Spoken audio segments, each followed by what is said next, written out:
Hello friends, आज मैं आप लोगों के लिए एक और बहुत ही अमेजिंग चाइनीज ड्रामा को एक्सप्लेन करने वाली हूँ। ड्रामा के स्टार्ट में हम गो जुयन और जीचिंग को देखते हैं जो कि रूम में एक साथ थे। जीचिंग अपनी स्टोरी बताते हुए कहती है कि वो आज भी उस रात को भूल जाना चाहती थी। अगर उसे पता होता कि उस रात का आउटकम ये होना था तो वो कभी भी जुयन से नहीं मिलती। और साथ ही एक फ्लैशबैक का सीन दिखाया जाता है जहाँ पर वो स्कूल से वापस जा रही थी और कुछ लोग उसको घेर लेते हैं। उसने भागने की कोशिश की लेकिन वो गिर जाती है। तभी जुयन वहाँ पर आकर उन लोगों को मारता है और उसको बचाकर अपने साथ ले जाता है। ये 3 साल पहले की बात थी और अब उनकी शादी को हाफ ईयर होने वाला था। लेकिन इस हाफ ईयर में उसने सिर्फ जुयन को 5 मिनट ही देखा था और कल रात के बाद उसको लगा था कि सब कुछ ठीक हो जाएगा। लेकिन जुयन अगले ही दिन उसके लिए डाइवोर्स पेपर्स ले आता है। टीचिंग ने इसकी वजह पूछी तो वो कहता है कि उसने उसके साथ धोखा किया था और वो यांग यांग की जगह नहीं ले सकती। अगर उसने ग्रैंडमा को नहीं बचाया होता और ग्रैंडमा उसे शादी के लिए जबरदस्ती नहीं करती तो वो कभी भी जीशिंग से शादी नहीं करता। ये सुनकर वो बहुत ज्यादा हर्ट हो गई और उसको याद आया कि कल रात जुयन जब उसके पास आया था तो वो अपने होश में नहीं लग रहा था और उसको यांग यांग बुला रहा था। जीचिंग साइन करके वहाँ से चली गई और जाते हुए ये बोल गई कि उसे उम्मीद है वो बाद में रिग्रेट नहीं करेगा। वो हॉस्पिटल में थी जब डॉक्टर युआन चाओ उसके पास आया और बताने लगा कि ग्रैंडमा उसको बुला रही थी। ग्रैंडमा के रूम की तरफ गई और जैसे ही डोर ओपन करने लगी तो उसने जुयन की बातें सुनी जो ग्रैंडमा से बोल रहा था कि उसकी और जीचिंग की डाइवोर्स हो गई है और अब वो दोबारा से उससे शादी नहीं करेगा। यांग यांग उसे बहुत अच्छी है और वो अब सिर्फ यांग यांग से ही शादी करेगा। फिर वो उठकर जीचिंग को इग्नोर करते हुए वहाँ से चला गया। जीचिंग ग्रैंडमा के पास आई तो ग्रैंडमा उसे कहती है कि ये सब उनकी गलती थी। अगर वो जुयन को जीचिंग से शादी के लिए फोर्स नहीं करती तो ऐसा कभी भी नहीं होना था। फिर डॉक्टर युआन चाओ वहाँ पर जीचिंग को बुलाने के लिए आ गया। उसको देखकर ग्रैंडमा सोचती है कि वो भी जीचिंग के लिए अच्छा पार्टनर साबित हो सकता था। ड्यूटी खत्म होने के बाद जीचिंग जब हॉस्पिटल से बाहर आई तो उसने देखा कि बाहर बहुत ज्यादा बारिश हो रही थी। उसके फ्रेंड यांग लिली ने उसे कॉल करके कहा कि वो होटल में उसको कुछ कपड़े देने के लिए आ जाए। तो देर में उसके सामने युआन चाओ की गाड़ी आकर रुकी। युआन चाओ से आकर लिफ्ट देने की बात करता है कि जीचिंग ने रिफ्यूज कर दिया ये कहकर कि उसने टैक्सी बुक करवा ली थी। लेकिन तभी उसे टैक्सी ड्राइवर की कॉल आई कि बहुत तेज बारिश की वजह से इस वक्त वहाँ पर नहीं आ सकता। फोन बंद करने के बाद जीचिंग कहती है कि वो ठीक ही बोल रहा था, इस वक्त उसे कोई भी टैक्सी नहीं मिल सकती। फिर वो उसके साथ जाकर गाड़ी में बैठ जाती है। जुयन अपनी गाड़ी से ये सब कुछ देख रहा था। अब जीचिंग होटल के बाहर आ गई थी। वो अंदर एंटर होने लगती है लेकिन गार्ड ने उसे रोक लिया। जीचिंग ने उसे बताना चाहा कि उसके फ्रेंड अंदर है और वो उसको कपड़े देने के लिए आई थी। लेकिन गार्ड कहता है कि उस जैसी पुअर लड़की को वो अपने होटल में एंटर नहीं होने दे सकता। तब तक वहाँ पर युआन चाओ भी आ गया। वो आकर उसके वहाँ आने की वजह पूछता है तो जीचिंग ने उसे बताया कि उसकी फ्रेंड का इंटरव्यू होने वाला था और वो उसको कपड़े देने के लिए आई है। लेकिन गार्ड उसे अंदर नहीं जाने दे रहा। अच्छा को जब पता लगा कि उसकी फ्रेंड का इंटरव्यू मिस्टर शे ले रहे हैं तो वह कहता है कि ये तो कोइंसिडेंस हो गया क्योंकि मिस्टर शे उसके फादर थे। फिर वो दोनों अंदर चले जाते हैं। इस बार युआन चाओ की वजह से गार्ड भी उन्हें नहीं रोकता। जुयन अभी भी अपनी गाड़ी से उन दोनों को देख रहा था। उसे असिस्टेंट पूछता है कि क्या उन दोनों को डिनर कैंसिल कर देना चाहिए, लेकिन जुयन ने कहा कि नहीं वो अंदर जाएगा। जीचिंग जब अंदर गई तो उसकी फ्रेंड कहती है कि वो बहुत लकी थी जो जीचिंग उसकी फ्रेंड है। जीचिंग ने तो मिस्टर शे के बेटे युआन चाओ से फ्रेंडशिप की हुई थी, जिस पर जीचिंग कहती है कि ऐसी कोई बात नहीं, वो दोनों तो सिर्फ कोलीग्स थे। इसके बाद युआन चाओ उन दोनों को मिस्टर शे के पास ले जाता है लेकिन सामने जुयन को भी बेटा देखकर जीचिंग शॉक हो जाती है। उन तीनों को देखकर जुयन जानबूझकर कहता है कि क्या मिस्टर शे की डिनर पार्टी पर कोई भी मुंह उठाकर आ सकता था। मिस्टर शे कहते हैं कि नहीं, उसको गलतफहमी हुई है, वो तो उसका बेटा था जो भी कुछ दिन पहले ही बाहर से आया था। युआन चाओ ने इंट्रोड्यूस करवाया कि वो दोनों लड़कियां उसकी फ्रेंड थी। फिर वो सब डिनर के लिए बैठ जाते हैं लेकिन जुयन जानबूझकर बार बार जीचिंग की इंसल्ट कर रहा था।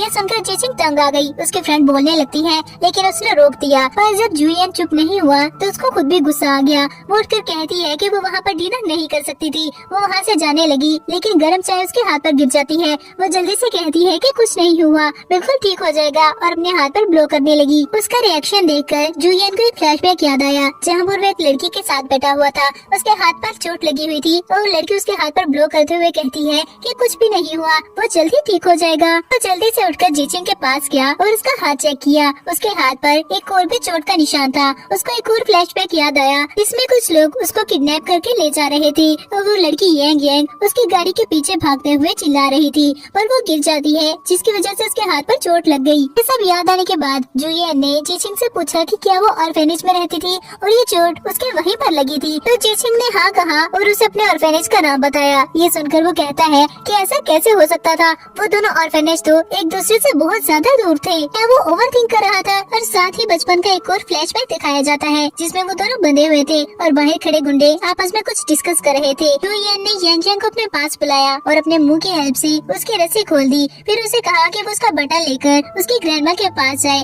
और उनको हेल्प के लिए ले आए। ये एक गेम है और अगर वो ऐसा कर पाई तो वो जीत जाएगी। यांग यांग ने उसका बटन ले लिया और कहा कि वो उसके पास वापस जरूर आएगी। फिर वो विंडो के जरिए से बाहर निकल जाती है। थोड़ी देर बाद ग्रैंडमा गार्ड्स के साथ वहाँ पर आती है। जुलियन बेहोश पड़ा था। जब उसको होश आया तो उसने देखा कि हर तरफ आग लगी हुई थी। वो यांग यांग को हर जगह ढूंढता है लेकिन यांग यांग उसको नहीं मिलती। जीचिंग ने उससे अपना हाथ छुड़ा लिया और युआन चाओ से कहा कि वो वहाँ से जाना चाहती थी।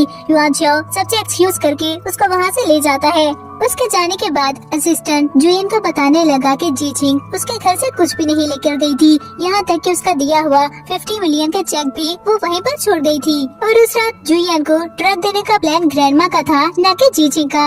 ये सुनकर जुयन सोचता है कि क्या उसने जीचिंग को मिसअंडरस्टूड कर लिया था। अगले सीन में जीचिंग जंग लिली के साथ बाउलिंग क्लब आई थी। गार्ड उसको रोककर कहता है कि कोई भी आम इंसान अंदर एंटर नहीं हो सकता। फिर जीचिंग ने एक ब्लैक कार्ड निकालकर उसे दिखाया तो उस कार्ड ने उनको अंदर जाने दिया। यांग लिली ने पूछा कि वो कार्ड उसने कहाँ से लिया था, वो बहुत ही अमेजिंग था। तो जीचिंग ने बताया कि वो कार्ड उसको लियोन चाओ ने दिया था। फिर वो मिस्टर शे के पास जाते हैं और जियांग ने बताया कि वो वहाँ पर उनका इंटरव्यू लेने के लिए आई थी। मिस्टर शे से पहले कि उसके साथ इंटरव्यू के लिए जाते, वहाँ पर जुयन आ गया। वो आकर जीचिंग से कहता है कि वो उसके साथ बाउलिंग करे, तब तक उसके फ्रेंड इंटरव्यू कर लेगी। जीचिंग सोचती है कि अगर उसने ऐसा नहीं किया तो वो मिस्टर शे को लेकर वहाँ से चला जाएगा और उसके फ्रेंड का इंटरव्यू फिर से बीच में ही रह जाएगा। उसने कहा कि उसको बाउलिंग नहीं आती तो जुयन बोला कि फिर वो उसको सिर्फ पास करे, ले वो करेगा। इस पर वो मान जाती है। उसके बाद उसके फ्रेंड इंटरव्यू के लिए मिस्टर शे को अपने साथ ले गई और वो बॉल्स पास करने लगी, लेकिन फिर वो बहुत ज्यादा थक जाती है। जुयन ने कहा कि अगर जीचिंग को खेलना नहीं आता तो वो उसको सिखाएगा। फिर वो उसको प्रैक्टिस करवाने लगता है।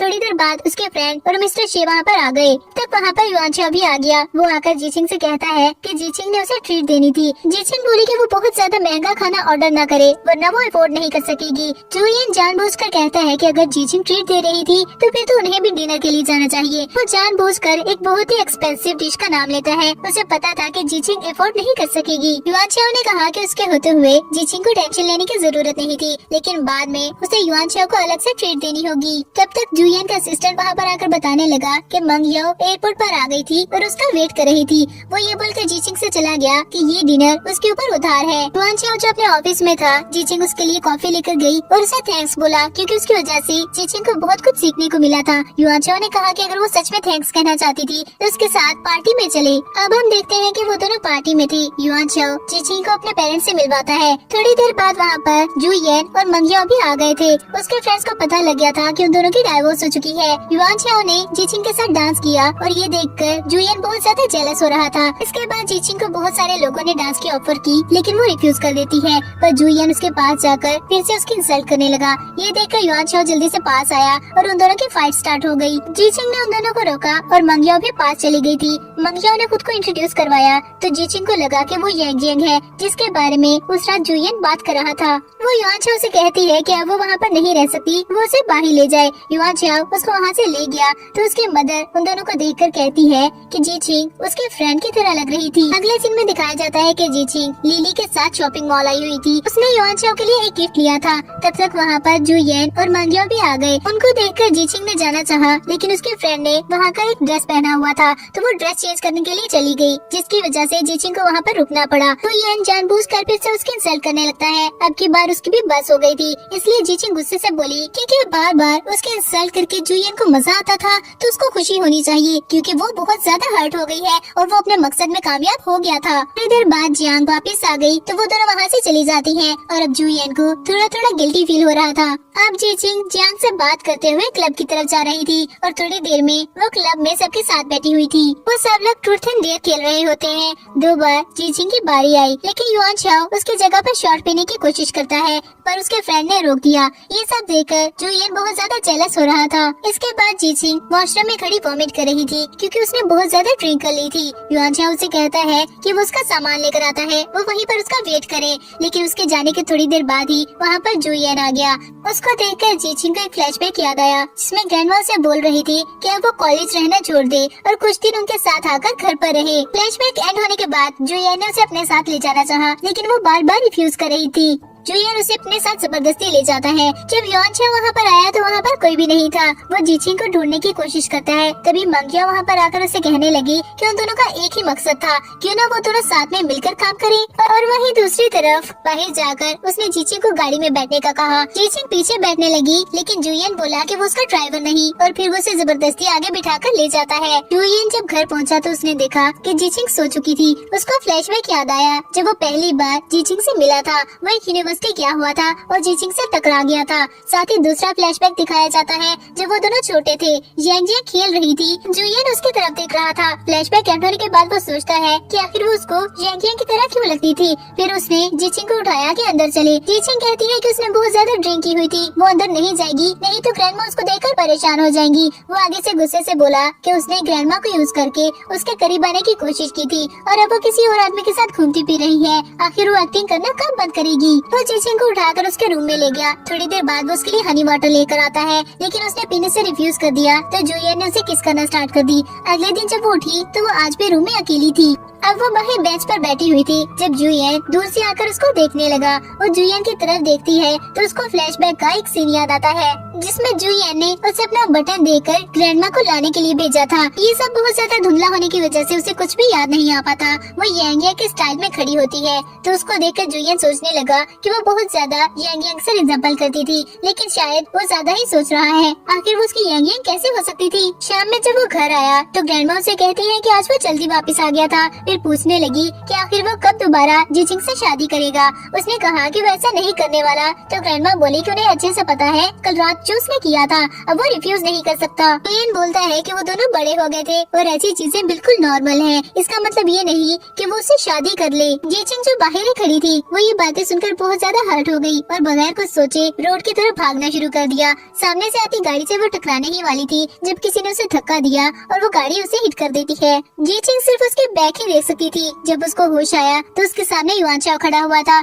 जिसकी सर पर चोट लगी हुई थी। उसे लगता है कि युआनचाओ ने उसे सेव किया है। युआनचाओ भी उसकी गलतफहमी दूर नहीं करता और कहता है कि वो हमेशा उसका साथ देगा। जीचिंग सोचने लगी कि वो उसके लिए इतना कुछ कर रहा था, उसे उसको एक मौका देना चाहिए। उसने जब युआनचाओ को ये बताया तो वो बहुत ज्यादा खुश हो गया और दिल में सोचने लगा कि उसे पता है उसने गलत किया था, लेकिन वो क्या करे, वो उसे बहुत ज्यादा प्यार करता था। मंगशाओ जब बाहर खड़ी थी कहती है उसे नहीं पता था युआनचाओ इतनी अच्छी एक्टिंग करता होगा, लेकिन उसने बहुत अच्छा काम किया है। दूसरी तरफ चांगमा आकर जुलियन के बैंडेज चेंज करती है और पूछती है कि उसने जीचिंग को क्यों नहीं बताया कि उसने जीचिंग को सेव किया था, पर वो आगे से कुछ नहीं कहता और पूछता है कि जीचिंग वापस क्यों नहीं आई थी। चांगमा ने बताया कि वो युआनचाओ के साथ डिनर पर गई हुई है। इसके बाद जुलियन क्लब में जाकर ड्रिंक करने लगा। उसका फ्रेंड कहता है कि आखिर वो एक्सेप्ट क्यों नहीं कर लेता कि वो जीचिंग से प्यार करता था, लेकिन अब उन दोनों की डाइवोर्स हो गई है इसलिए वो कुछ भी नहीं कर सकता।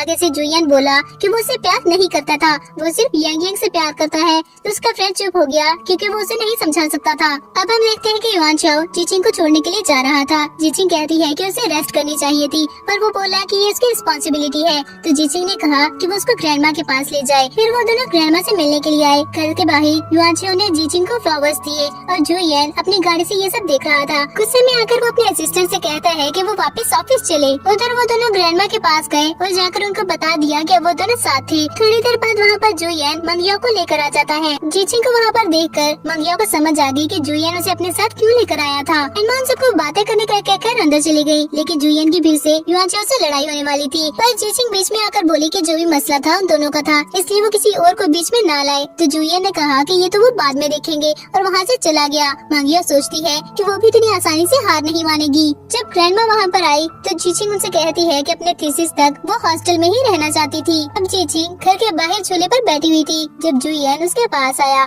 उसको देखकर वो खड़ी हो जाती है। जुलियन उसे बात करते हुए कहता है कि वो युआनचाओ से ब्रेकअप कर ले, वरना इस काम में वो उसकी हेल्प करेगा। जीचिंग को समझ नहीं आ रही थी कि आखिर वो करना क्या चाहता है। पहले उसने उसे डाइवोर्स ले ली और अब वो फिर से जीचिंग को कैद करना चाहता था। जीचिंग को फ्लैशबैक याद आया जिसमें वो ग्रैंडमा से बोल रहा था कि उन दोनों के बीच जो कुछ भी हुआ वो बिल्कुल नॉर्मल था और वो सिर्फ यांग से ही शादी करेगा। जीचिंग कहती है कि उसे नहीं लगता वो बहुत ही ज्यादा पागलों वाली बातें कर रहा था। कल वो वहाँ से चली जाएगी और फिर उसके सामने कभी भी नहीं आएगी। जुलियन जब अंदर गया तो ग्रैंडमा ने उसे वो फ्लावर्स दिखाए जो युआनचाओ ने जीचिंग को दिए थे। वो गुस्से में आकर फ्लावर्स फेंक देता है और कहता है कि इस लाइफ में तो सिर्फ जीचिंग उसकी ही हो सकती थी। अगले सीन में दिखाया जाता है कि जीचिंग अपने फ्रेंड्स के साथ अपनी ग्रेजुएशन की पार्टी सेलिब्रेट कर रही थी। उसने युआन चाओ को देखा जो बहुत ही ज्यादा वीक लग रहा था। फिर उसको जुयन की बात याद आई कि वो ब्रेकअप कर ले वरना फिर वो उसकी हेल्प करेगा। वो युआन चाओ से इसकी वजह पूछती है कि आखिर उसको क्या हुआ था, लेकिन वो उसकी बात को टाल देता है। युआन चाओ ने कहा कि वो दोनों खाना खाएं, वो गाड़ी लेकर आता है। उसके जाने के बाद जीचिंग ने अपने एक कोलीग को कॉल करके पूछा कि हॉस्पिटल में क्या हुआ था। उसके फ्रेंड ने बताया कि ज्यादा तो उसे भी नहीं पता, लेकिन युआन चाओ हॉस्पिटल नहीं आ रहा था और जरूर कोई न कोई इंसिडेंट हुआ है। जांग लीली ने पूछा कि ऐसा कैसे हो सकता है, तो जीचिंग ने कहा कि ये सब कुछ किसी ने जानबूझकर किया था। फिर उसने जुयन को कॉल की और उसे कहा कि क्या ये सब उसने किया है, तो वो आगे से बोला कि उसने पहले ही बोला था कि वो ब्रेकअप कर ले वरना वो उसकी हेल्प करेगा और अब वो यही कर रहा था। जीचिंग युआन चाओ के साथ जाकर गाड़ी में बैठी और उसे कहा कि उसे सब कुछ पता लग गया था। युआन चाओ ने कहा कि उसे इस बात से फर्क नहीं पड़ता क्योंकि वो बहुत ही ज्यादा रिच फैमिली से ताल्लुक रखता है, इसलिए जीचिंग को भी फिक्र करने की जरूरत नहीं। लेकिन जीचिंग को पता था भले ही वो रिच फैमिली से है, लेकिन डॉक्टर बनना उसका ड्रीम था। जीचिंग यूएन से मिलने के लिए उसके कंपनी जाती है, लेकिन असिस्टेंट ने कहा कि वो ऐसे अंदर नहीं जा सकती जब तक उसकी अपॉइंटमेंट नहीं है। उसने जुयन को कॉल की, पर जब वो कॉल पिक नहीं करता तो फिर वो असिस्टेंट को कॉल करती है। असिस्टेंट जो जुयन के ऑफिस में ही था, उसने फोन स्पीकर पर लगाकर कहा कि जुयन बिजी है और उससे नहीं मिल सकता। फिर असिस्टेंट के जाने के बाद जुयन को सुकून नहीं आ रहा था।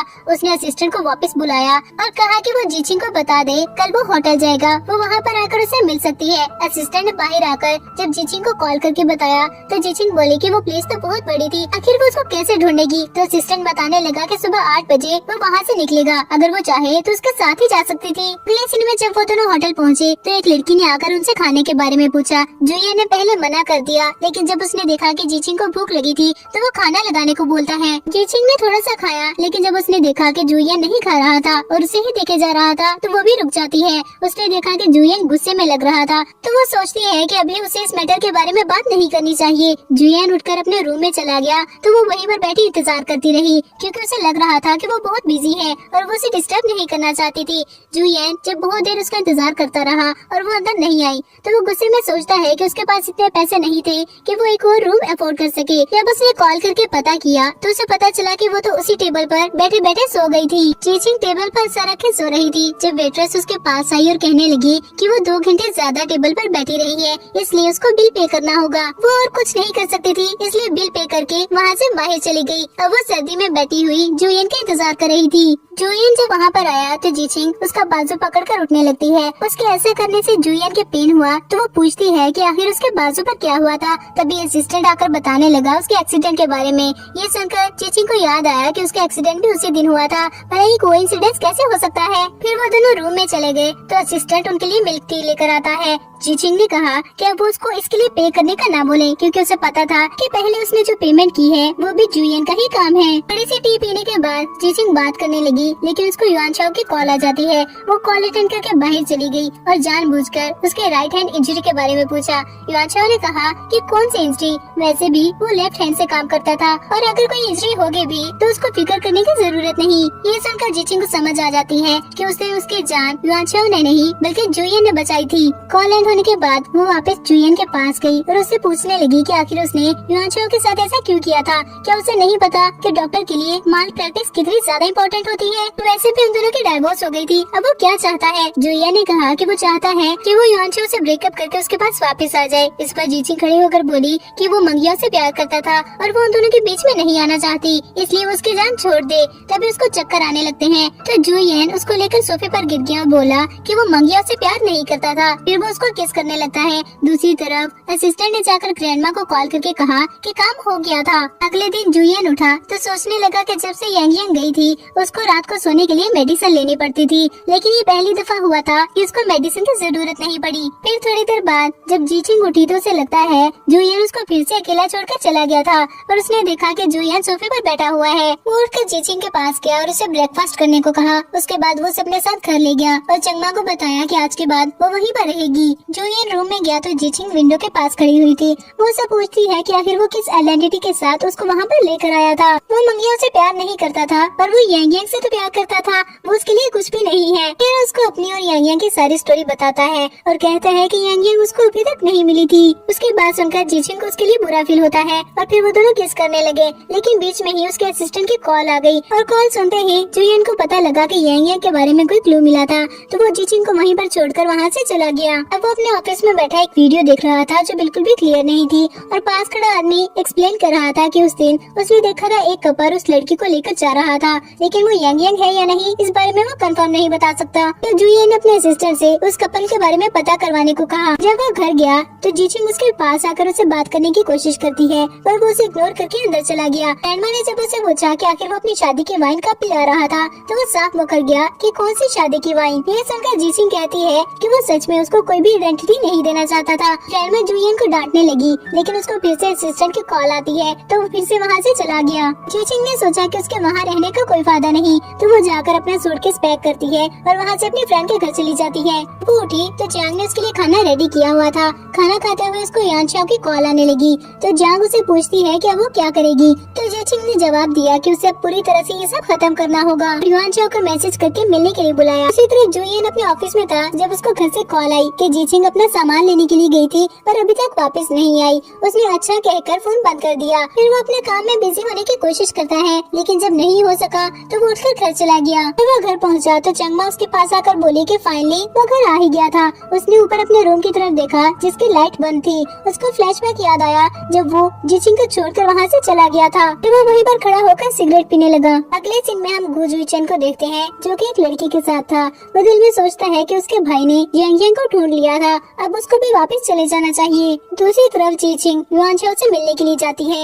युआनचाओ ने कहा कि वो गाड़ी में बैठकर बात करेंगे, लेकिन जीचिंग कहती है कि उसे सब कुछ पता लग गया था और साथ ही फ्लैशबैक दिखाए जाते हैं जब जुयन ने उसे बचाया था और युआनचाओ ने झूठ बोल दिया था कि उसने बचाया है। जीचिंग की सारी बात सुनने के बाद युआनचाओ ने उसे हक कर लिया और कहा कि वो उसे बहुत प्यार करता है, इसलिए उसने ऐसा किया था। युआनचाओ ने एक और चांस मांगा, लेकिन जीचिंग कहती है कि अब वो ऐसा नहीं कर सकती। उन दोनों को ये स्टार्ट ही नहीं करना चाहिए था, वो हमेशा फ्रेंड्स बनकर रह सकते हैं। युआनचाओ ने उसे बताया कि वो कुछ दिनों में अब्रॉड जा रहा था, वो बस ये चाहता है कि जीचिंग खुश रहे। अब हम देखते हैं कि जीचिंग अपने ऑफिस गई तो उसने देखा वहाँ पर कोई फ्लावर्स रख कर गया हुआ था। उसने वो फ्लावर्स उठाए और बाहर ले गई। जुईचेन जो उसे ही देख रहा था उसके पास आकर बोला कि उसे पता था वो ऐसा ही करेगी, इसलिए वो उसके लिए और फ्लावर्स ले आया है। अब जुईचेन उसके ऑफिस में उसके सामने बैठा हुआ था। जीचिंग ने कहा कि वो बिल्कुल ठीक है, लेकिन फिर भी उसने मेडिसिन दे दी थी, अब वो वहाँ से जा सकता है। और जुईचेन उसके साथ फ्लर्ट करने की कोशिश करने लगा। जीचिंग उसकी बातों में नहीं आई तो वो सोचता है कि आखिर वो उसके भाई की पसंद थी, इतनी जल्दी उसकी बातों में कैसे आ सकती थी। उसी तरह जो यान ग्रैंडमा के पास गया तो ग्रैंडमा उसे जीचिंग और जुईचेन की पिक्चर दिखाने लगी। वो पूछती है कि क्या वो अच्छा मैच लग रहा था, वो चंग फैमिली का इकलौता बेटा है। ये सुनकर जुयन सोचता है कि वो बहुत ज्यादा सिमिलर लग रहा था क्योंकि उसकी बैग उसकी तरफ थी। अभी असिस्टेंट को किसी की कॉल आई और उसने जुयन को बताया कि यांग यांग के बारे में पता लग गया था। वो खुशी से वहाँ से उठकर भाग जाता है। ग्रैंडमा ने कहा कि वो पहली बार इतना ज्यादा खुश नजर आया था। अगर वो यांग यांग के साथ खुश रह सकता है तो कॉन्सिक्वेंसेस जो भी होंगे उन्हें मंजूर हैं। जुयन उस घर गया जहाँ पर उसे यांग यांग के बारे में पता लगा था। वहाँ पर एक लड़का बैठा हुआ था। जुयन सोचता है कि यांग यांग ऐसे घर में बड़ी हुई थी। उस लड़के ने उनको रोकने की कोशिश की, लेकिन जुयन उसे यांग यांग के बारे में पूछता है। जब उसने बताने से मना किया तो उन्होंने उसे डराया। असिस्टेंट ने उसे कुछ पैसे निकाल कर दिए और अपने पेरेंट्स को बुलाने को कहा। जब उसके पेरेंट्स वहाँ पर आए तो जुयन उससे यांग यांग के बारे में पूछता है। उस लड़की की मदद को पता लग गया कि वो लोग रिच फैमिली से हैं और यांग यांग उनके लिए बहुत इंपॉर्टेंट है, इसलिए वो बहाने बनाने लगी। जुयन ने असिस्टेंट को इशारा किया तो असिस्टेंट ने कुछ पैसे निकाल कर उसको दे दिए। फिर जुयन कहता है कि उन्हें जो कुछ भी पता है वो उन्हें बता दे। वो औरत कहती है कि अब वो उन्हें सब कुछ बता देगी जो भी उसे पता था। अब जुयन अपने स्टडी रूम में खड़ा हुआ उस औरत की बात सोच रहा था जिसने कहा था कि अगर वो यांग यांग को ढूंढना चाहता है तो वो लड़की के राइट हैंड पर गौर करे क्योंकि वहाँ पर बहुत बड़ा जलने का निशान होगा। ये सब याद करने के बाद जुयन को जीचिंग के बारे में फ्लैशबैक याद आने लगे। उसे याद आया कि जीचिंग ने बताया था वो हाथ उसका ऑर्फेनेज में जला था। ये सब याद करके वो सोचता है कि क्या जीचिंग यांग यांग हो सकती है। अगले दिन असिस्टेंट उसके पास आया तो उसे पता चला कि वो सारी रात नहीं सोया था। जुयन ने उसे जीचिंग के बारे में इन्वेस्टिगेट करने को कहा। फिर उसने जीचिंग के नंबर पर कांटेक्ट करना चाहा, लेकिन उसे पता लगा कि जीचिंग ने उसे ब्लॉक कर दिया था। असिस्टेंट ने बताया कि उन्होंने चिंगहुई हॉस्पिटल ऑन कर लिया था। क्या वो वहाँ पर मीटिंग के लिए जाना चाहता है? जुयन ने कहा कि वो मीटिंग के बाद वहाँ पर जाएगा। उसके बाद वो लोग मीटिंग में चले जाते हैं, लेकिन वो इंतजार कर रहा था कि कब मीटिंग खत्म हो और वो हॉस्पिटल जा सके। मीटिंग खत्म होने के फौरन बाद वो हॉस्पिटल के लिए निकल गया। अब हम देखते हैं कि हॉस्पिटल में कुछ नर्सेस बैठी आपस में बातें कर रही थी। जब जीचिंग उनके पास जाकर पूछती है कि आखिर वो क्या बात कर रही है, नर्स ने बताया कि क्या उसे नहीं पता एक न्यू सीईओ ने उनके हॉस्पिटल को ऑन कर लिया था। उन्हें पता लगा है कि वो सिंगल और बहुत ज्यादा हैंडसम है, इसलिए वो तो उसके सामने अच्छे से तैयार होकर जाएंगी। फिर उनमें से दो रेडी होने के लिए भाग गई तो जीचिंग ने कहा कि वो भी देखना चाहती है कि आखिर उनका न्यू प्रेसिडेंट कौन था। जुयन असिस्टेंट के साथ वहाँ पर पहुँचा तो डीन उसको वेलकम करके अंदर ले जाता है और सारी नर्सेज उसको देखकर बोल रही थी कि वो बहुत ही ज्यादा हैंडसम था। डीन के ऑफिस में जाकर जुयन ने उससे सारे इंटर्न्स के रिज्यूम्स मांगी और फिर वो जीचिंग की सीवी पर रुक गया। डीन उसे बताने लगा कि वो बहुत ही ज्यादा टैलेंटेड पर्सन थी और उसका इंट्रोडक्शन देने लगता है। तो जुयन को याद आ रहा था जब वो पहली बार यूनिवर्सिटी में जीचिंग से मिला था। जुयन ने डीन से डिनर का कहा और बोला कि वो जीचिंग को भी इस पर इनवाइट करे, जबकि दूसरी तरफ जीचिंग सोच रही थी कि अचानक डीन ने उसको डिनर के लिए इनवाइट क्यों किया था। जब वो डीन के ऑफिस में गई तो उसको सारी बात समझ आ गई। फिर उसको फ्लैशबैक याद आया कि कैसे जुयन उसको इग्नोर करके यांग यांग के पास गया था। असिस्टेंट ने उसे ग्रीट किया तो डीन को पता लगा कि वो दोनों पहले से एक दूसरे को जानते हैं और वो सोचने लगा कि उसने फजूल में ही इतना सारा इंट्रोडक्शन दे दिया था। जुयन ने डिनर के लिए जीचिंग के फेवरेट रेस्टोरेंट में बुकिंग करवाई थी। गाड़ी में जुयन ने उसे कहा कि वो उसके पास आ जाए, वो जो चाहेगी वो उसे दे सकता था, लेकिन वो आगे से कहती है कि अभी तक वो यही नहीं समझ पाया कि वो क्या चाहती थी। जब वो रेस्टोरेंट पहुंच गए तो जीचिंग सोचती है कि अब वो वहाँ पर आ ही गई थी तो उसे खाली पेट नहीं जाना चाहिए। उसके खाने का स्टाइल देखकर जुयन उसे पूछता है कि वो ऐसे क्यों खा रही थी। जीचिंग ने कहा कि वो बचपन से ऐसे ही खाती थी, क्या उसको कोई प्रॉब्लम है। खाना खाने के बाद जीचिंग ने बचा हुआ जंग लेने के लिए पैक करवा लिया। वापसी पर वो डीन के साथ थी। ने उसके और जुयन के रिलेशनशिप के बारे में पूछा तो वो सोचती है कि वो बिल्कुल गलत समझ रहा था। आखिर वो उसे कैसे बताए कि उनकी डाइवोर्स हो चुकी थी। दूसरी तरफ जुयन जो अपनी गाड़ी में था उसको याद आया कि आज वो कैसे खाना खा रही थी। वो स्माइल करते हुए सोचता है कि आखिर उसको यांग यांग मिल ही गई। उसके बचपन की आदत चेंज नहीं हुई थी और अब वो उसको खुद से दूर नहीं जाने देगा। जीचिंग घर गई तो उसने वो खाना निकाल कर जियांग को दिया। तभी उसको जुयन की कॉल आती है जो नीचे उसका वेट कर रहा था। जब वो जुयन के पास गई तो जुयन उसको जबरदस्ती किस करने की कोशिश करता है। ये देखकर उसने उसे थप्पड़ मार दिया और गुस्से में वहाँ से चली गई। जब वो गाड़ी में बैठा तो असिस्टेंट बोला कि वो लव एक्सपर्ट था और वो गारंटी के साथ कह सकता है कि वो इस बात पर गुस्सा थी कि अभी तक उसने उसे प्रपोज नहीं किया। अगर वो जीचिंग को प्रपोज करके अपनी फीलिंग्स के बारे में बताएगा तो वो जरूर समझ जाएगी। अगले दिन जुयन ब्रेकफास्ट कर रहा था जब उसने असिस्टेंट को कॉल करके मीटिंग कैंसिल करने को बोला और चंगमा को बताया कि वो दोबारा से शादी करने वाला था। और चंगमा ने फौरन से ये बात ग्रैंडमा को बता दी। थोड़ी देर बाद ही ग्रैंडमा की कॉल आ गई। वो जुयन से कहती है कि आखिर उसको समझ आ ही गई थी। असिस्टेंट जीचिंग को घर ले आया था। जब वो चंगमा के साथ अंदर गई तो उसने देखा कि जुयन उसके लिए फ्लावर्स लेकर खड़ा हुआ था। जुयन ने उसको प्रपोज किया और उसको रिंग दी, लेकिन वो देखती है कि रिंग के ऊपर यांग यांग लिखा हुआ था। जीचिंग को लगा कि वो उसको सब्स्टिट्यूट बनाना चाहता था। वो रिंग उठाकर फेंक देती है। जुयन जल्दी से जाकर रिंग ढूंढने लगा तो जीचिंग ने पूछा कि क्या रिंग और यांग यांग उसके लिए इतनी ही इम्पोर्टेंट थी कि वो इतनी सर्दी में वो रिंग ढूंढ रहा है। जिस पर जुयन बोला कि वो बहुत ज्यादा इम्पोर्टेंट थी, उसकी लाइफ से भी ज्यादा। तो वो गुस्से में वहाँ से चली जाती है। अब जुयन क्लब में बैठा हुआ ड्रिंक कर रहा था जब उसके फ्रेंड ने बताया कि उसका भाई सच में वापस आ गया था, लेकिन पता नहीं कैसे वो चंग फैमिली का इकलौता बेटा बन गया है और उसने अपना नाम चेंज करके जोचंग रख लिया था। उसकी पिक्चर देखकर जुयन को अपनी ग्रैंडमा की बात याद आई जिन्होंने जीचिंग की एक पिक्चर दिखाई थी एक आदमी के साथ। ये देखकर वो सोचता है कि इस तरह से जरूर पता लग जाएगा कि जीचिंग ही यांग यांग है, इसलिए उसे कुछ दिन जीचिंग से दूर रहना होगा। उसके फ्रेंड ने एक लड़की को इशारा करके वहाँ पर बुलाया तो वो लड़की आकर जुयन के साथ बैठ जाती है। वो अपना इंट्रोडक्शन करवाने लगी और बताया कि उसका नाम ली जीशुआन था। वो सोचती है कि जुयन इतनी महंगी वाइन पी रहा था, वो जरूर बहुत ही ज्यादा रिच होगा। थोड़ी देर बाद जुयन वहाँ चढ़कर चला गया तो वो उसका कोट देने के बहाने से उसके पीछे भाग जाती है। अपना फोन भी वहीं पर छोड़ गया था। जब उस पर जीचिंग की कॉल आई तो जीशुआन ने कॉल अटेंड करके कहा कि वो अभी शावर लेने के लिए गया हुआ था। ये सुनकर जीचिंग ने गुस्से में फोन बंद कर दिया और सोचने लगी कि अगर ऐसा था तो उसने फिर उसे प्रपोज क्यों किया था। फिर जीशुआन ने जुयन का नंबर सेव कर लिया और फिर जाकर उसको कोड और उसका मोबाइल देने लगी। जुयन उसको कुछ पैसे देकर वहाँ से चला गया। गाड़ी में बैठकर उसने अपने असिस्टेंट को कॉल की। उसके असिस्टेंट ने उसे जीचिंग की थोड़ी सी इन्फॉर्मेशन दी तो उसने कहा कि वो जीशुआन के बारे में पता करवाए, वो यांग यांग हो सकती है। असिस्टेंट ने पूछा कि क्या वो जीचिंग के बारे में और बातें पता करी तो वो कहता है कि वो जीचिंग को छोड़ दे, वो यांग यांग नहीं थी। कॉल बंद करने के बाद वो सोचता है कि इस बार वो यांग यांग को जरूर प्रोटेक्ट करेगा। अब असिस्टेंट जीशुआन को अपने साथ गाड़ी में लेकर जा रहा था और सोच रहा था कि ऐसी लड़की उसके बॉस को कहाँ से मिल गई। असिस्टेंट ने जीशुआन से पूछा कि उसकी आइडेंटिटी क्या थी तो वो बताने लगती है कि वो यांग यांग है। वो 3 साल की थी जब ऑर्फेनेज चली गई और अब उसके पेरेंट्स उसके रियल पेरेंट्स नहीं हैं। फिर वो दिल में सोचती है कि वो बहुत ही ज्यादा लकी थी और असिस्टेंट से पूछने लगी कि अब वो कहाँ पर रहेगी। असिस्टेंट को फ्लैशबैक याद आया कि जुलियन ने उसे कहा था वो उसके विला में रहेगी ताकि सबको जीशुआन की इम्पोर्टेंस के बारे में पता लग जाए। जब ये बात उसने जीशुआन को बताई तो वो बहुत ही ज्यादा खुश हो जाती है। जब वो घर पहुंची तो गार्डन देखकर सोचती है कि वो किसी लड़की के लिए ही डेकोरेट किया गया था, इसका मतलब वो सब उसके लिए किया गया है। जब उसने चंगमा से जुलियन के बारे में पूछा तो चंगमा ने बताया कि वो अपनी वाइफ को ढूंढने के लिए गया हुआ था। ये सुनकर कहती है कि कौन सी वाइफ, उसको तो लगा था वो सिंगल है। उसने जीचिंग के बारे में पता करवाने की कोशिश की लेकिन चंगमा आगे से कहती है कि वो एक सर्वेंट थी, इसलिए उसने कभी इस बातों पर ध्यान नहीं दिया। और अगले सीन में जीशुआन जीचिंग के पास उसके ऑफिस चली गई थी। जीचिंग उसकी आवाज सुनकर कहती है कि वो बहुत ज्यादा सिमिलर लग रही थी और उसको फ्लैशबैक याद आया जिस दिन उसने जुलियन को कॉल की थी और आगे से जीशुआन की आवाज सुनने को मिली थी। जीशुआन उसे कहती है कि वो यंग है और वो चाहती है कि वो उन दोनों की जिंदगी से चली जाए, लेकिन जीचिंग को उसकी बातों से कोई फर्क नहीं पड़ा था। जीचिंग ने कहा कि वो फिक्र न करे, वो उन दोनों की लाइफ को डिस्टर्ब नहीं करेगी। उसके बाद जीशुआन उसे अपनी एंगेजमेंट पार्टी का इनविटेशन देकर वहाँ से चली गई। उसके जाने के बाद जीचिंग ने जुलियन के फ्रेंड को कॉल की और कहा कि क्या अभी भी उसको पार्टी में जाने के लिए एक पार्टनर चाहिए। दूसरी तरफ जुइचन ड्रिंक करते हुए सोच रहा था कि जीचिंग यंग नहीं है, यंग तो कोई और थी। अब हम पार्टी का सीन देखते हैं जहाँ पर मिस्टर येन उनको जुइचन से इंट्रोड्यूस करवाता है। जुइचन उसे देखकर कहता है कि आखिर वो फिर से मिल गए। थोड़ी देर बाद वहाँ पर जीचिंग उसके फ्रेंड के साथ आ गई। जुलियन का फ्रेंड उसे बोलता है कि ये सब उसका कसूर नहीं, जीचिंग ने ही उसे कॉल की थी। जुलियन ने सबके सामने बोला कि उसे एक्सप्लेन करने की जरूरत नहीं, वैसे भी अब वो जीशुआन से प्यार करता था, इसलिए जीचिंग की उसे कोई परवाह नहीं है। तो मिस्टर येन ने किसी से जीशुआन की इन्फॉर्मेशन निकलवाने को कहा। जीचिंग एक साइड पर जाकर खड़ी हुई थी। जब जुलियन उसके पास गया उसको पीछे से हग कर लिया। जीचिंग कहती है कि वो इतना शेमलेस कैसे हो सकता था,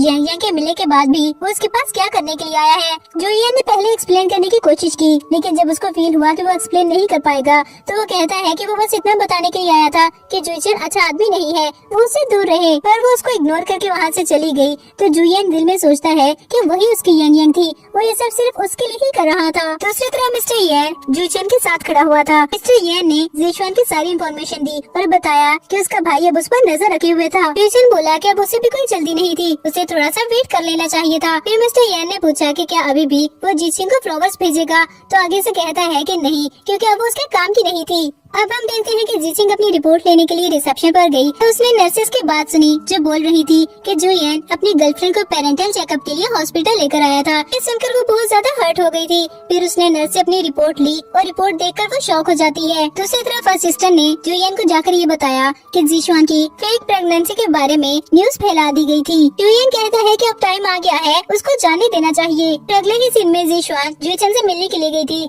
जुइचन उसे पूछता है कि क्या इस बारे में उसके भाई को पता था। वो कहती है कि वो उसको बताकर नहीं आई, इसलिए उसको फर्क नहीं पड़ता। फिर जुइचन उसके करीब होकर उसको किस करने लगा। जुइचन और असिस्टेंट कैमरा के जरिए से ये सब देख रहे थे। असिस्टेंट कहते हैं कि जुइचन को कंट्रोल करना बहुत ही ज्यादा इजी था। फिर उसने बताया कि ये न्यूज सारे सोशल मीडिया पर चला दी गई थी, बहुत ही जल्द उसकी रेपुटेशन खराब हो जाएगी। जुइचन ने कहा कि इस बात का असर उस लड़की पर नहीं होना चाहिए, वो जीशुआन को कुछ पैसे देकर अब्रॉड भिजवा दे। अब हम जीचिंग को देखते हैं जिसने जियांग को बताया कि वो प्रेग्नेंट थी। जियांग कहती है कि अब वो क्या करेगी, तो वो बताती है कि अब वो ये सब कुछ छोड़कर अब्रॉड चली जाएगी। जियांग भी उसके साथ जाना चाहती थी लेकिन जीचिंग ने उसको रोक दिया क्योंकि उसकी जॉब वहाँ पर थी। फिर जीचिंग वो सब छोड़कर अपना सूटकेस लेकर वहाँ से चली जाती है। जुलियन उसके घर के नीचे आकर उसको कॉल कर रहा था। जब उसने तीसरी बार कॉल की तो लिली जाकर कॉल पिक कर लेती है। उसने बताया कि जीचिंग वहाँ से चली गई थी और वो अपनी जिंदगी में जीचिंग को कभी भी नहीं ढूंढ सकेगा। जुलियन कहता है कि वो उसको ढूंढ कर रहेगा, चाहे उसको 10 या 20 साल भी इंतजार करना पड़े। अब हम 4 साल बाद का सीन देखते हैं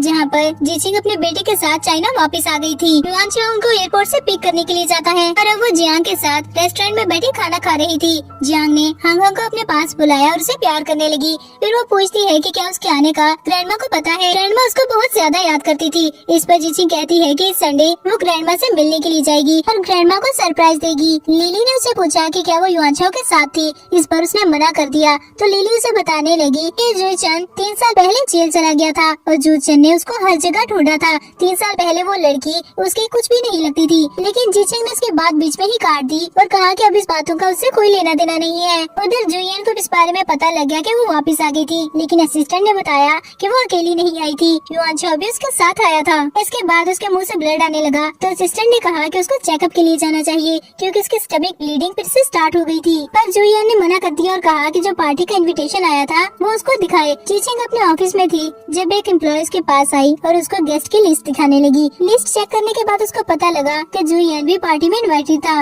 लेकिन वो कुछ नहीं कहती क्योंकि उसे पता था कि कभी न कभी उसे जुयन को फेस करना ही होगा। थोड़ी देर बाद युआनचो भी वहाँ पर आ गया तो वो अपने बिजनेस के बारे में डिस्कस करने लगते हैं। अब हम पार्टी का सीन देखते हैं जहाँ पर जुयन भी आया था और सब लोग उसको देखकर शॉक थे क्योंकि 3 साल पहले जो भी हुआ था उसके बाद से उसने कोई भी पार्टी अटेंड नहीं की थी। वो जाकर युआनचो से मिला तो युआनचो से कहता है कि उसके साथ कोऑपरेट करके उन्हें बहुत अच्छा लगेगा। फिर वो जीचिंग से बोला कि वो वापस आ गई थी, लेकिन वो युआनचो के साथ वापस क्यों आई है। जीचिंग ने उसकी बातों को इग्नोर कर दिया और युआनचो के साथ बाकी गेस्ट से मिलने लगी। जब वो मिस्टर टोंग से मिली तो वो मिस्टर टोंग को बहुत ज्यादा फैमिलियर लगती है। वो जाकर दूसरी लड़कियों के पास खड़ी हो गई तो मिस्टर टोंग युआनचो से बोलते हैं कि वो डीएनए टेस्ट करवाना चाहते थे क्योंकि उसको लगता है कि वो उसकी सिस्टर है जो बचपन में खो गई थी। युआनचो उसकी बात सुनकर जीचिंग के पास जाकर खड़ा हो गया और इस बारे में सोचने लगा। फिर उसने जीचिंग से पूछा कि वो ऑर्फेनेज में बड़ी हुई थी, क्या उसको अपने बायोलॉजिकल पेरेंट्स के बारे में पता है। जीचिंग ने बताया कि उसे नहीं पता। तो वो फिर पूछने लगा कि क्या वो उनको ढूंढना चाहती है, तो जीचिंग ने बोला कि उसने इस बारे में कभी भी नहीं सोचा था। फिर वो मौका देकर जीचिंग का एक हेयर ले लेता है। अब हम देखते हैं कि जीचिंग हील्स पहनने की वजह से बहुत ज्यादा थक गई थी, तो वो जाकर सोफे पर बैठ जाती है और अपने पाँव पर मेडिसिन अप्लाई करने लगती है। तभी वहाँ पर जुयन आ गया और उसके हाथ से वो स्टिक ले ली। फिर वो उसके पाँव पर मेडिसिन अप्लाई करते हुए उसे कहता है कि वो दोबारा से एक क्यों नहीं हो सकते। जीचिंग ने उसको झूठ बोल दिया कि वो 4 साल युआनचो के साथ थी और वो दोनों एक दूसरे से प्यार करते हैं और बहुत जल्द शादी भी करने वाले हैं। फिर वो उसके पास से उठकर चली जाती है। अब वो एक सड़क पर चलती हुई जा रही थी, लेकिन उसको बहुत ज्यादा ठंड भी लग रही थी। जुयन जो उसके पीछे ही आ रहा था, जब उसने उसे देखा तो वो अपने सिस्टर से गाड़ी लाने को बोलता है। तो गाड़ी लेकर उसने जीचिंग के पास जाकर खड़ी कर दी। जीचिंग उसको इग्नोर करके चलती रही, लेकिन वो भी गाड़ी उसके पीछे लाता रहता है। जीचिंग उसे कहती है कि उसका इस तरह से पीछे आना ठीक नहीं था। वो दिल में सोच रही थी कि उसको बाद में हंग को भी पिक करना है, इसलिए वो उसके साथ नहीं जा सकती। लेकिन जुयन ने उतरकर जबरदस्ती उसे गाड़ी में बिठा लिया। उसको ड्रॉप करने के बाद भी जुयन गाड़ी लेकर वहीं पर खड़ा रहा। तो वो सोचती है कि आखिर वो जा क्यों नहीं रहा। हंग थोड़ी ही देर में आ जाएगा, उसके बारे में जुयन को पता नहीं लगना चाहिए। जुयन ने असिस्टेंट को कॉल करके कहा कि वो जीचिंग की 4 साल की सारी इन्फॉर्मेशन कलेक्ट करके उसे दे। फिर वो वहाँ से चला गया तो जीचिंग भी रिलैक्स हो गई। अब हम देखते हैं कि युआनचो हॉस्पिटल में मिस्टर टोंग का वेट कर रहा था, जो डॉक्टर के साथ वहाँ पर आता है। डॉक्टर ने बताया कि डीएनए टेस्ट में 3 दिन लगेंगे, तो वो आगे से बोला कि उसने 20 साल इंतजार किया था, वो 3 दिन और इंतजार कर लेगा। दूसरी तरफ जुयन जो हॉस्पिटल में एडमिट था, असिस्टेंट ने उसे लाकर एक फाइल दी, जिसे खोलकर उसे पता लगा कि जीचिंग का एक बेटा था और उसे लगता है कि वो युआनचो का बेटा है। असिस्टेंट ने पूछा कि क्या वो इस बारे में और इन्वेस्टिगेट करवाना चाहता है, तो जुयन ने मना कर दिया और कहा कि उसे इस बात से फर्क नहीं पड़ता। उसके लिए बड़ी बात ये थी कि जीचिंग वापस आ गई है। असिस्टेंट ने उसे स्मोकिंग से रोका क्योंकि उसकी कंडीशन पहले ही ठीक नहीं थी और सोचने लगा कि 3 साल पहले उसने वो सब जीचिंग के लिए ही किया था। असिस्टेंट ने उसे पूछा था कि वो जीचिंग को इस बारे में क्यों नहीं बता देता, तो उसने बोला था कि जीचिंग इस बात को सुनकर और ज्यादा परेशान हो जाएगी और वो नहीं चाहता कि वो अपनी लाइफ किसी भी डर में जिए। फ्लैशबैक एंड होने के बाद असिस्टेंट ने जब जुयन की तरफ देखा तो वो फिर से सिगरेट पीने लगा था, तो असिस्टेंट उससे सिगरेट और लाइटर छीन कर ले जाता है। जीचिंग जब काम पर जाने के लिए अपने घर से निकली तो उसने देखा जुयन उसके घर के सामने बैठा हुआ था और उसने बहुत ज्यादा ड्रिंक की हुई थी।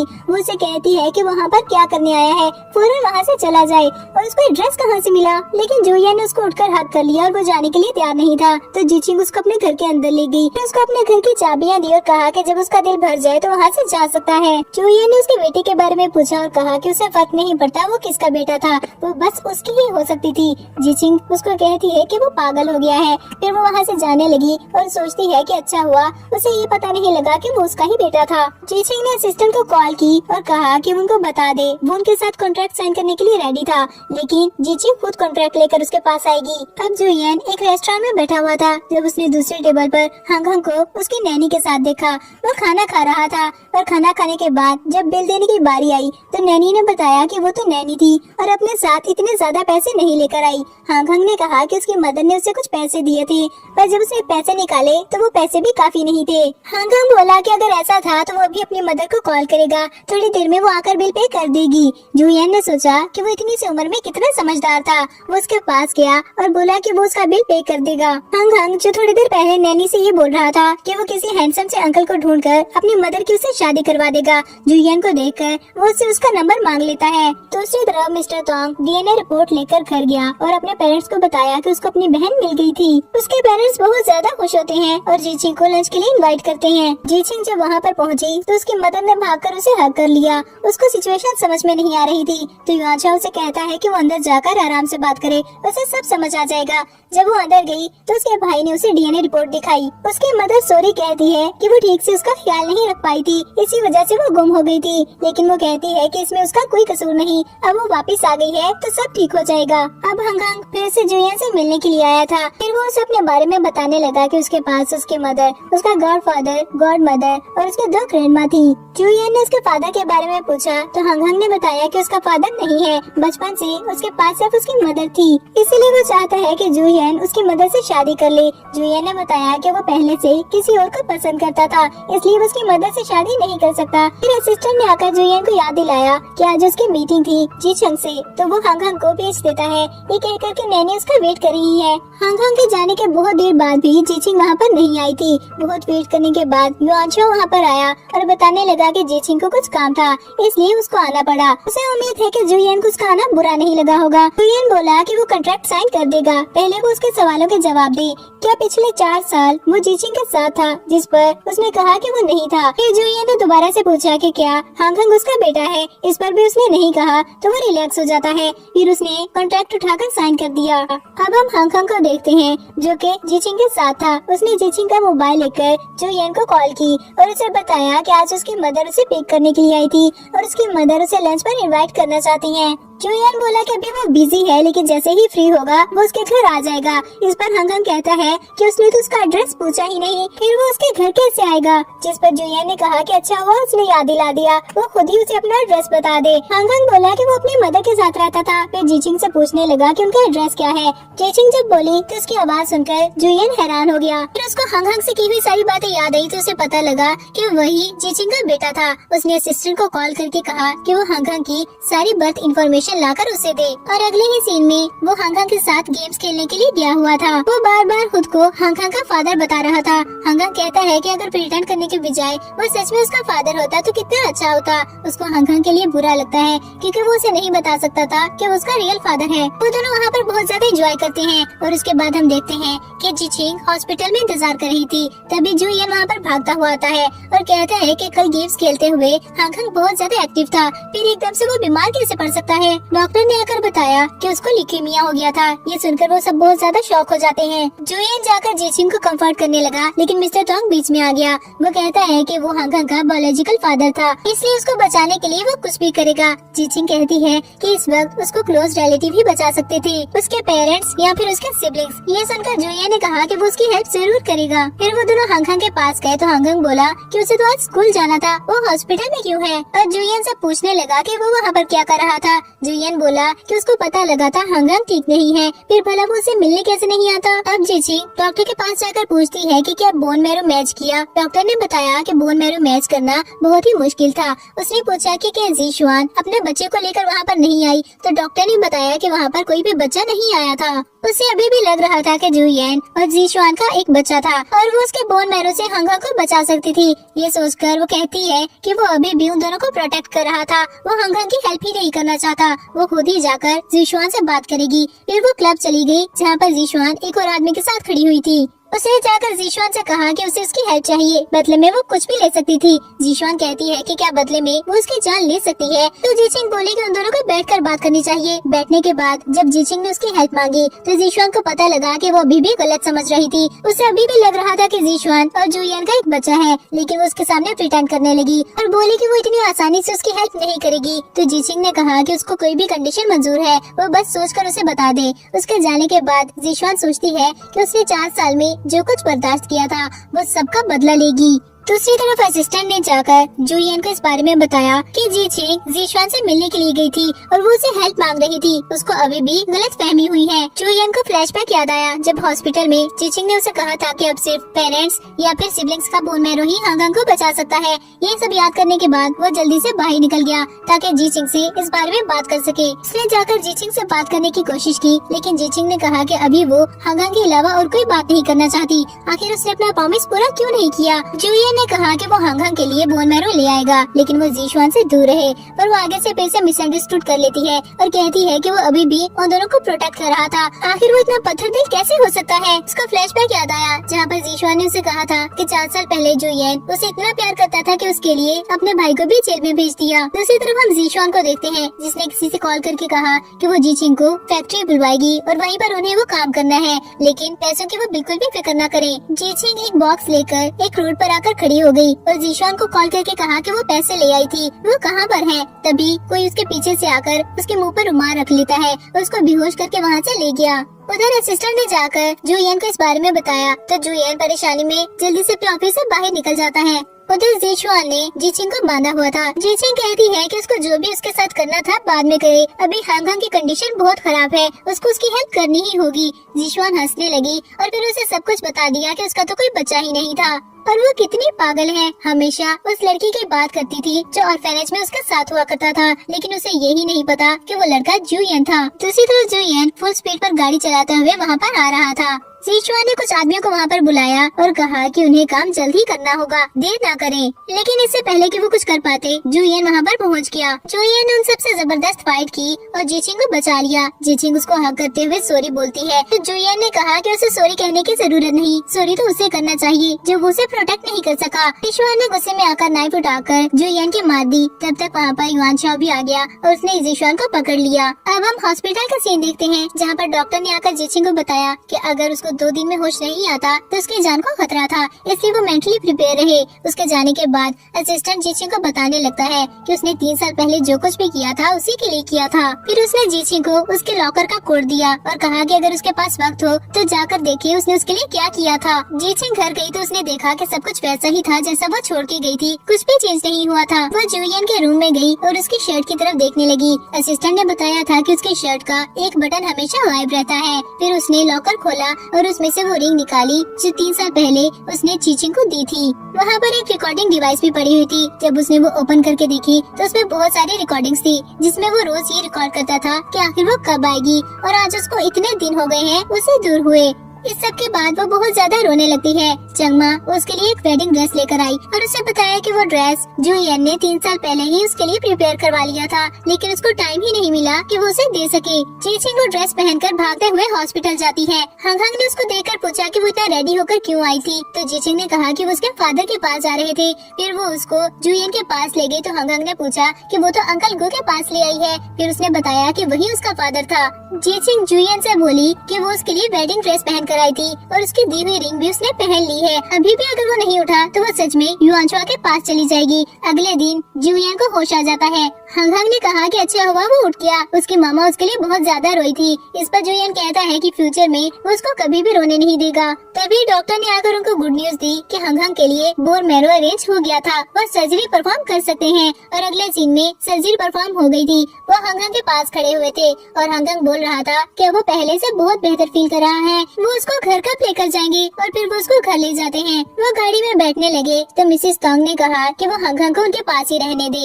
इस पर जीचिंग कहती है कि उसने ग्रैंडमा से प्रॉमिस किया था वो हंग को उनके पास ले जाएगी। फिर मिसेस तोंग को सैड देखकर वो कहती है कि वो भी कुछ दिन उनके पास आकर रह सकती थी। ये सुनकर वो खुश होकर उनके साथ गाड़ी में बैठ जाती है। जब वो ग्रैंडमा के पास हंग को लेकर आए तो हंग ने फौरन से भागकर ग्रैंडमा को हक कर लिया। फिर ग्रैंडमा पूछने लगी कि आखिर वो दोनों दोबारा से शादी कब कर रहे थे और अब वो दोनों मैरिज सर्टिफिकेट लेने के लिए आए हुए थे। जीचिंग ने पूछा कि क्या वो सच में दोबारा से शादी करना चाहता है, तो जुयन बोला कि क्या उसका इरादा बदल गया था और फिर वो दोनों जाकर मैरिज सर्टिफिकेट ले आते हैं। बाहर आकर जीचिंग बोली कि उसे अपने घर के कर्टन्स का कलर अच्छा नहीं लगता, इसलिए वो चेंज करना चाहती है। फिर गाड़ी में बैठकर कहती है कि उसे स्टडी रूम का कलर भी नहीं पसंद, तो जुयन बोला कि उसको जैसा पसंद है वो वैसा कर सकती थी।